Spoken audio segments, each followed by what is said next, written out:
Hello guys, welcome back to our channel Fantasy World. இன்னைக்கு என்ன வீடியோல என்ன பார்க்க போறோம் அப்படினா Slam Dunk அனிமியோட எபிசோட் 63 கான எக்ஸ்பிளனேஷன் தான். இந்த எபிசோட் ஸ்டார்டிங்ல ரியோனன் டீம் கைனன் டீம் ரெண்டு பேருமே வந்துட்டு வார்ம் அப் பண்ணிக்கிட்டு இருக்காங்க. அதுலயும் ஓசுமி வந்துட்டு சூப்பராவே ஒரு பால் டங்க் பண்றான். இத பார்த்துட்டு எல்லாரும் ஓசுமியை ரொம்பவே ஆச்சரியமா பாக்குறாங்க. இவனடா இவ்வளவு உயரமா இருக்கானே அப்படின்னு சொல்லிட்டு சரி ரியோனன் டீம் என்னன்னா இவ்வளவு அக்ரெசிவா பிராக்டிஸ் பண்றாங்களே இதுக்கு கொஞ்சமாவது ஈக்குவலா கைனன் டீமும் பிராக்டிஸ் பண்ணுவாங்க அப்படின்னு சொல்லிட்டு பார்த்தா கைனன் டீம் வந்து ரொம்பவே யூஸ்ஃபுல்லா கேஷுவலா பிராக்டிஸ் பண்ணிக்கிட்டு இருக்காங்க. ரெஃபரிமே வந்துட்டு இப்ப வார்ம் அப்க்கு டைம் முடிஞ்சு அப்படின்னு சொல்றாரு. கியோட்டா வந்துட்டு இப்ப நான் யாருன்னு சொல்லிட்டு எல்லாரையும் ப்ரூஃப் பண்ணி காட்டுறேன் பாரு அப்படின்னு சொல்லிட்டு அவன் வந்துட்டு அவனாவே ஒரு ஆலி ஊப் போடுறான். அவனாவே பால கொண்டு வந்து கீழே பிச் ஆக்கிட்டு பால் வந்துட்டு பேஸ்கெட்டுக்கு பக்கத்துல போனதுக்கு அப்புறமா அவனே ஜம்ப் பண்ணி அந்த பால டங்க் பண்ண பாக்குறான். இவன் கிட்ட ஆரம்பம் எல்லாம் நல்லா தான் இருக்கு, ஆனா பினிஷிங் சரியில்லையப்பா அப்படின்ற மாதிரி பால் வந்து ஆட்டோமேட்டிக்கா பேஸ்கெட்டுக்குள்ள விழுந்துருது இவன் கையில படாமையே. இவன் வெறுங்கையிலே காத்து வீசிக்கிட்டு பேஸ்கெட்டை பிடிச்சு தொங்கிக்கிட்டு கிடக்குறான். இந்த பக்கம் செண்டோ வந்துட்டு ஃபூக்கடாக்கு சூப்பராவே ஒரு பால தூக்கி போடுறான். ஃபூக்கடா வந்துட்டு அவன் கூட ஒரு ஆலி உப்பு போட்டு அப்படியே பால செம்மையா டங்க் பண்றான். சரி எல்லாரும் இப்ப வெளியே வாங்க அப்படின்னு சொல்லிட்டு ஃபர்ஸ்ட் ரியோனன் கோச் கூப்பிடுறாரு. அடுத்து கைனன் கோச்சுமே அவங்க டீமை வெளியே கூப்பிடுறாரு. ரெண்டு டீமும் வெளியே நடந்து வந்துகிட்டு இருக்கப்ப ஜின் வந்துட்டு ஃபூக்கடாவை ஆல்ரெடி தெரிஞ்ச மாதிரி தான் வந்துட்டு பாத்துக்கிட்டு இருக்கிறான். மாக்கியும் ஜின் கிட்ட உனக்கு அவனை தெரியுமா அப்படின்னு சொல்லிட்டு கேக்குறான். ஆமா எனக்கு தெரியும் அப்படின்ட்டு ஜின் சொல்றான். அதே மாதிரி ரெண்டு டீமோட கோச்சுமே வந்துட்டு ஒருத்தருக்கு ஒருத்தர் பயங்கரமா முறைச்சிட்டு இருக்காங்க. ஆல்ரெடி தெரிஞ்ச மாதிரி தான். பக்கத்துல வந்ததுக்கு அப்புறமா ரெண்டு பேருமே ஒருத்தருக்கு ஒருத்தர் சேலஞ்ச் பண்ற மாதிரி கை கொடுத்துக்கிறாங்க. ரெண்டு டீம் பிளேயர்ஸ்மே இது வந்துட்டு ஷாக்கிங்கா தான் இருக்குது. ஐடாவுமே வந்துட்டு கோச் அவர் உங்களுக்கு தெரியுமா அப்படின்னு சொல்லிட்டு கேக்குறான். ஆமா எனக்கு அவன ஹை ஸ்கூல்ல இருந்தே தெரியும். நான் செகண்ட் இயர் படிக்கிறப்ப அவன் வந்துட்டு ரொம்பவே ஃபேமஸ். அவன் வந்துட்டு ஃபர்ஸ்ட் இயர் தான் படிச்சுக்கிட்டு இருந்தான். அப்ப எங்களுக்கான போட்டி வந்துட்டு ரொம்பவே ஹார்டா இருக்கும். நாங்க ரெண்டு பேருமே வந்துட்டு ஒரு நல்ல ரைவல்ஸா இருந்தோம். நீங்க வந்துட்டு இப்ப எடுத்துக்கிட்டீங்க அப்படின்னா நான் இப்ப இருக்க செண்டோ மாதிரி அவன் எப்படி அப்படின்னா ரூகாவா மாதிரி. செண்டோக்கு ரூகாவுக்கு இப்ப எவ்வளவு பெரிய காம்படிஷன் இருக்கு அது மாதிரி தான் எங்க ரெண்டு பேருக்கு நடுவுல இருந்தது. இப்ப இருக்கிற செண்டோ ரூகாவா மாதிரி தான் நாங்க ரெண்டு பேருமே வந்துட்டு கேம் பிளே விளையாடுவோம் அப்படின்ட்டு ரியோனன் கோச் சொல்றாரு. என்னது ரூகாவா செண்டோ மாதிரி அப்படின்னு சொல்லிட்டு ரியோனன் பிளேயர்ஸ் எல்லாருக்கும் ரொம்பவே ஷாக்கு. அப்படியே அவரை பார்த்து கையை காட்டிட்டு நீங்க வந்து பொய் தானே சொல்றீங்க அப்படின்னு சொல்லிட்டு எல்லாருமே சொல்றாங்க. ரியோனன் கோச்சுமே வந்துட்டு நீங்க எல்லாரும் இப்ப உட்காருங்க அப்படின்னு சொல்லிட்டு அவங்க எல்லாரும் உட்கார வச்சு கண்ணை மூட சொல்றாரு. நீங்க எல்லாருமே வந்துட்டு இப்ப பிராக்டிஸ் பண்ண மொமெண்ட் எல்லாத்தையுமே நினைச்சு பாருங்க அப்படின்ட்டு அவர் சொல்றாரு. இவங்க எல்லாருக்குமே வந்துட்டு அதை நினைக்கிறப்ப அவ்வளவு பயமா இருக்குது. ஏன்னா ட்ரைனிங் அந்த அளவுக்கு கொடூரமா கொடுத்திருக்காரு. சரி இப்போ கண்ணை திறங்க அப்படின்ட்டு அவர் சொன்னதுக்கு அப்புறமா இவங்க கண்ணை திறந்ததுக்கு அப்புறமா தான் உயிரே வருது இவங்களுக்கு. இதை பத்தி எல்லாம் மறுபடியும் நான் யோசிக்கவே கூடாதுன்னு சொல்லிட்டு நினைக்கிறேன்ப்பா அப்படின்ற மாதிரி எல்லாரும் இருக்காங்க. ரியோனன் கோச்சுமே வந்துட்டு இவங்க எல்லாரையும் மோட்டிவேஷன் பண்ற மாதிரி இப்போ ஒரு சில வார்த்தைகளை பேசுறாரு. நான் இத்தனை வருஷம் கோச்சா இருந்ததுல இந்த டீம் வந்து ரொம்பவே ஸ்ட்ராங்கான ஒரு டீம் தான். நம்ம வந்து ரொம்பவே ஹார்டா பிராக்டிஸ் பண்ணிருக்கோம். அது எல்லாத்துக்குமே வந்து இப்ப ரிசல்ட் கொடுக்கறதுக்கான நேரம் அப்படின்னு சொல்லிட்டு ரியோனன் கோச் சொல்றாரு. ஜின்னுமே கைனன் பிளேயர்ஸ் எல்லார்கிட்டயுமே ஃபூக்கடாவை பத்தி சொல்றான். நானும் ஃபூக்கடாவும் ஜூனியர் ஸ்கூல் வர ஒன்னா தான் படிச்சோம். அந்த டைம்ல அவனுக்கு வந்து சரியா பேசிக்ஸ் கூட விளையாட தெரியாது. ஆனா இப்ப எந்த அளவுக்கு இம்ப்ரூவ் ஆயிருப்பான்னு சொல்லிட்டு எனக்கு சத்தியமா ஐடியாவே இல்ல அப்படின்ட்டு ஜின் சொல்றான். இப்ப ரெண்டு டீமே கேம் குள்ள விளையாடுறதுக்கு ரெடி ஆகுறாங்க. ரெண்டு டீம் லைன் அப் பண்ணிட்டு நின்னு முடிச்சதுக்கு அப்புறமா கியோட்டா வந்துட்டு அப்படியே ஓசுமியா பாக்குறான். ஓசுமி அங்க நடந்து போறப்ப இவன் வந்து ரொம்ப உயரமா இருக்கிற மாதிரி தெரியுது. கியோட்டாவும் ஓசுமியை பார்த்துட்டு என்னடா இது எல்லாரும் சொல்ற மாதிரி இவன் தான் தண்டி இருக்கிறானே அப்படின்னு சொல்லிட்டு அவனை பார்த்து ரொம்ப பயப்படுறான். ரெண்டு டீம் பிளேயர்ஸும் பொசிஷன் நிக்கிறதுக்கு போய்கிட்டு இருக்கும்போது ஓசுமி வந்துட்டு மாக்கியை கூப்பிடுறான். நம்ம ரீஜன்ல நீ தான் வந்து நம்பர் 1 பாயிண்ட் கார்டா இருக்கலாம், ஆனா அது வந்துட்டு இன்னைக்கு மாற போகுது அப்படின்ட்டு சொல்றான். நீ வந்துட்டு என்னோட பெருசா இருக்கிறதுனால மட்டும் உன்னால என்னை வின் பண்ணிக்க முடியாது ஓசுமி அப்படின்னு சொல்லிட்டு மாக்கி சொல்றான். எனக்கு தெரியும் என்னால முடியாதுன்னு சொல்லிட்டு, பட் இவனால முடியும் அப்படின்னு சொல்லிட்டு ஓசுமி வந்துட்டு செண்டோவை கை காட்டுறான். மாக்கியும் அப்படியே செண்டோவை மறைச்சு பாத்துக்கிட்டு இருக்கான். பயவுல எவ்வளவு நேக்கா கோத்து விட்டுருச்சு பாத்தியா அப்படின்ற மாதிரி செண்டோ ரியாக்ஷன் கொடுத்துக்கிட்டு இருக்கான். இப்ப கேமே ஒரு டிப் ஆஃபோட ஸ்டார்ட் ஆகுது. ஓசுமி கிட்ட இருந்து யாராலையும் பால ஸ்டீல் பண்ணவே முடியாது. அதனால ஃபர்ஸ்ட் பாலே ஓசுமி தான் ரொம்ப ஈஸியா எடுத்து கொடுக்குறான் ரியோனன் டீமுக்கு. அந்த பாலுமே வந்துட்டு இப்ப செண்டோ கிட்ட தான் வருது. வாடா பாத்துக்கலாம் அப்படின்னு சொல்லிட்டு மாக்கி தான் செண்டோவை டிஃபெண்ட் பண்றதுக்கு பக்கத்துல போய் நிக்கிறான். செண்டோ வந்துட்டு பால கையிலேயே வச்சுக்கிட்டு இருக்கப்ப மாக்கி வந்துட்டு சூப்பராவே அவன் இருந்து பால ஸ்டீல் பண்ணிடுறான். திரும்பவும் அந்த பால ஓடி போய் செண்டோ தான் கரெக்டா எடுக்கிறான். மாக்கியை தாண்டி எதுவும் பண்ணிக்க முடியாது அப்படின்னு சொல்லிட்டு நினைச்சானே என்னவோ தெரியல. அப்படியே செண்டோ வந்துட்டு பால தூக்கி ஓசுமி கிட்ட பாஸ் பண்ற மாதிரி தெரியுது. ஆனா அது ஓசுமியுமே தாண்டி ரொம்ப ஹைட்டா போய்கிட்டு இருக்குது. ஒருவேளை அவன் வந்துட்டு பாச தப்பா கொடுத்துட்டானோ அப்படின்னு சொல்லிட்டு எல்லாரும் நினைக்கிறாங்க.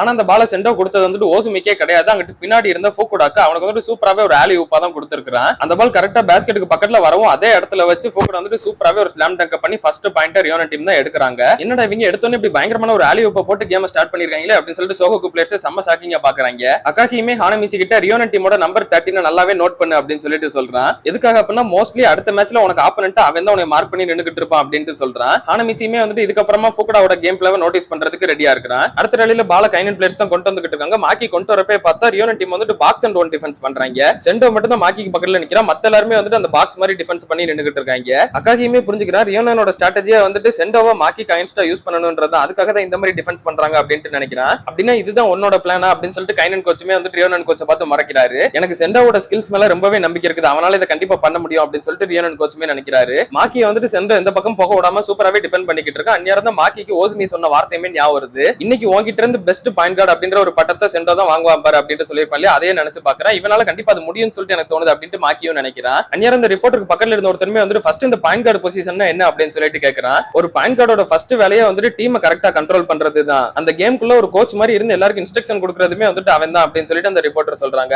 ஆனா யூசுவலாவே எல்லா டீம்லயும் பாயிண்ட் கார்டு அப்படின்னா ரொம்பவே ஷார்ட்டா தானே இருப்பாங்க அப்படின்னு சொல்லிட்டு அந்த பக்கத்துல இருந்தவே கேட்கறான். ஆமா மோஸ்ட்லி எல்லா டீம்லயும் அப்படிதான் இருப்பாங்க. மேக்ஸிமம் ஷார்ட்டா இருக்கிறவங்க தான் வந்துட்டு ரொம்பவே ஃபாஸ்டா ட்ரிப்ளிங்மே பண்ணுவாங்க. ஆனா அதுக்காக ரொம்ப உயரமா இருக்கிறவங்களால இதை பண்ணிக்க முடியாதுன்னு சொல்லிட்டு எந்த ஒரு அர்த்தமும் கிடையாது. சோ ஹைட்ன்றதுல இங்க வந்துட்டு ரொம்ப இம்பார்ட்டன்டே கிடையாது அப்படின்ட்டு அந்த ரிப்போர்ட்டரும் சொல்றாங்க. பால சென்டர் சென்டோ கையில வச்சுக்கிட்டு இருக்கப்ப அவன் டீம்மேட்ஸ் ஒருத்தரையுமே எங்க இருக்காங்கன்னு சொல்லிட்டு அக்யூரேட்டா பாத்துக்கிட்டே இருக்கிறான். இதான் ஒரு பாயிண்ட் கார்டுமே வந்துட்டு கரெக்டா அனலைஸ் பண்ணணும். அவன் டீம்மேட்ஸ் எல்லாருமே எங்க இருக்காங்கன்றத கரெக்டா நோட் பண்ணணும். அந்த வேலையை சென்டோ வந்துட்டு பெர்ஃபெக்ட்டாவே பண்ணுவான். அவன் அப்படி பாத்துக்கிட்டு இருக்கும்போது ஃபுகுடா வந்துட்டு ஒரு டிஃபென்ஸ்ல இருந்து தப்பிச்சு அங்கிட்டு ஓடுற மாதிரி தெரியுது. அதை பார்த்த உடனே வந்துட்டு யோசிக்கவே இல்ல, அப்படியே ஃபுகுடா கிட்ட பால தூக்கி கொடுக்குறான். ஃபுகுடாவுமே பால வாங்கின மறு செகண்டே பேஸ்கெட்டுக்கு பக்கத்துல போய் அவனோட ஜம்ப் ஷாட்டை கொடுத்து அடுத்த ஒரு பாயிண்ட்டுமே ரியோனன் டீமுக்கு எடுத்து கொடுக்குறான். அதுக்கடுத்துமே நிறைய ரேலியில சென்டோ வந்துட்டு அவனோட பாயிண்ட் கார்டு வேலையை பெர்ஃபெக்ட்டாவே பண்றான். அவன் ஷூட் பண்றானோ இல்லையோ பாஸ் எல்லாத்தையுமே அவன் டீம்மேட்ஸ்க்கு கரெக்டா கொடுத்துக்கிட்டே இருக்கிறான். யார் யார் ஃப்ரீயா இருக்காங்கன்றத பார்த்து பக்குவமா கொடுத்துக்கிட்டே இருக்கிறான். சென்டோவோட நல்ல பாஸ்னாலே ரியோனன் டீம் பிளேயர்ஸ் எல்லாருமே வந்துட்டு சூப்பராவே ஷூட் பண்ணி நிறைய பாயிண்ட் எடுத்துக்கிட்டே இருக்காங்க. இன்னும் ஃபர்ஸ்ட் ஆஃப் முடியறதுக்கு ஒரு 8 நிமிஷம் தான் இருக்குது. அந்நேரம் கைனன் டீமோட கோச் வந்துட்டு ஒரு டைம் அவுட் கேட்டுறாரு. ஒரு பாயிண்ட் கார்டு வந்துட்டு எப்படிலாம் இருக்கணுமோ அது எல்லாத்துக்குமே ஏத்த மாதிரி சென்டோ வந்துட்டு இருக்கிறான் அப்படின்னு சொல்லிட்டு அந்த ரிப்போர்ட்டருமே நினைக்கிறாங்க.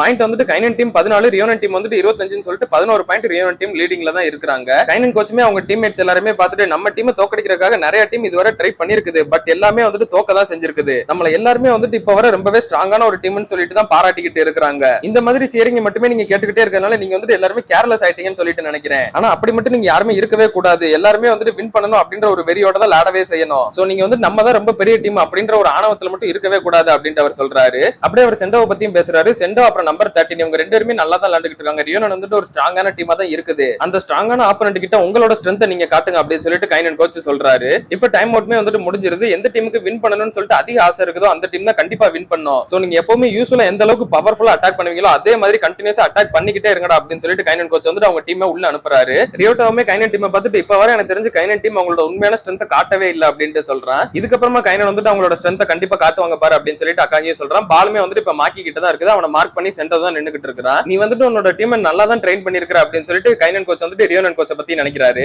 அந்நேரம் மாக்கி வந்துட்டு பால் அப்படியே மெதுவா ட்ரிப்ளிங் பண்ணிக்கிட்டு இருந்தவன் சட்டுன்னு ஒரு ஸ்பிளிட் செகண்ட்ல சென்டோவை தாண்டி டப்புன்னு முன்னாடி வந்துடுறான். சென்டோக்கு ஒன்னும் புரியல, இவன் என்னடா இவ்வளவு ஃபாஸ்டா இருக்கான் அப்படின்னு சொல்லிட்டு அவன் இல்லன்னா என்னடா நான் இருக்கேன் அப்படின்னு சொல்லிட்டு ஓசிமி அங்க செம்மையா வந்து ஜம்ப் பண்றான். பட் அவன் கிட்டயுமே ஒரு சூப்பரான ஃபேக்க காட்டிட்டு மாக்கி வந்து அவன் டீம்மேட் கிட்ட பாஸ் கொடுத்துறான். அந்த பால கியோட்டா ரிசீவ் பண்ணிட்டு இப்ப நான் யாருன்னு சொல்லிட்டு காட்டுறேன் பாருங்கடா அப்படின்னு சொல்லிட்டு அவன் நார்மலான ஒரு லேஅப் ஷாட்டுக்கு தான் பால தூக்கி போடுறான். பால தூக்கி போடுறப்ப சென்டோ வந்துட்டு அவன் கையை வச்சு தட்டி விட்டுறான். என்னடா இது இவங்க இதையுமே தடுத்துட்டாங்களே அப்படின்னு சொல்லிட்டு மாக்கி கியோட்டா எல்லாருக்குமே ரொம்பவே ஆச்சரியமா போயிடுது. மிட்சுகி ரியோனனோட கேம் பிளேவை பார்த்து ரொம்பவே இம்ப்ரெசிவ் ஆகி போச்சு. அவன் அப்படியே அக்காகியை பார்த்துட்டு உண்மையிலேயே நீங்க ரியோனன் கூட ஒரு பாயிண்ட் வித்தியாசம் இல்லையா தோத்தீங்க அப்படின்னு சொல்லிட்டு கேட்கறான். ஏன்னா அவனால சுத்தமா நம்பவே முடியல, இவ்வளவு சூப்பரா ரியோனன் விளையாடுறாங்க, நம்ம கூட இப்படி ஒரு பாயிண்ட் வித்தியாசத்துல வந்து வின் பண்ணாங்க அப்படின்னு சொல்லிட்டு உண்மையை சொல்லு அவங்க வந்துட்டு சீரியஸா தான் விளையாண்டாங்களா இல்ல அப்படின்னா உங்களுக்கு சும்மா ஃபன்னா விளையாண்டுட்டு இருந்தாங்களா அப்படின்னு சொல்லிட்டு வர கேட்கறான். ரியோனனோட கேம் பிளே வந்துட்டு கைனன் சோஹோக்குன்னு சொல்லிட்டு எல்லா டீமே ரொம்பவே ஆச்சரியமாக்க தான் செஞ்சிருக்குது. அப்படியே கட் பண்ணி இதோட இந்த ஒரு எபிசோட முடிக்கிறாங்க. ரியோனன் இதே மாதிரி சூப்பரா லேண்ட் லீடிங் வச்சு கேம் வின் பண்ணுவாங்களா இல்ல அப்படின்னா கைனன் டீம் வந்துட்டு கம்பேக் கொடுத்து வின் பண்ணுவாங்கன்றதெல்லாம் நம்ம வந்துட்டு அடுத்த எபிசோட்ஸ்ல பார்த்து தெரிஞ்சுக்கிடலாம். அதையெல்லாம் நீங்க தொடர்ந்து பார்க்கணும்னு நினைச்சீங்க அப்படின்னா மறக்காம நம்ம சேனலை சப்ஸ்கிரைப் பண்ணி சப்போர்ட் பண்ணுங்க.